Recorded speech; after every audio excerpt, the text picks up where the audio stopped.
1940 సంవత్సరం జనవరి 26 నాడు మన రాజ్యాంగ పితామహుడు డాక్టర్ బిఆర్ అంబేద్కర్ గారు రచించిన రాజ్యాంగాన్ని మనం అమల్లోకి తీసుకొచ్చిన రోజు ఇది.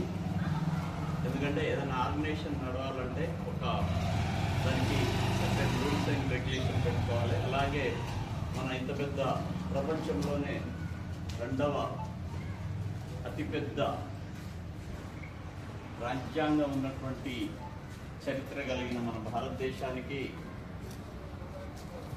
ఈరోజు మనం రాజ్యాంగ అవతరణ దినోత్సవం, రిపబ్లిక్ డే జరుపుకునే రోజు. మన మహాత్మా గాంధీ తదితర నాయకులందరూ మనకు సంపాదించి పెట్టిన స్వాతంత్రాన్ని ఒక క్రమశిక్షణ మార్గంలో మనం జరుపుకునే రోజు. అలాగే ఈ క్రమశిక్షణ హితంగా మన సిఐడి ఆర్గనైజేషన్లో మీరందరూ మంచిగా పేరు ప్రతిష్టలు తీసుకురావాలని అందరూ ఇష్టంగా పనిచేసి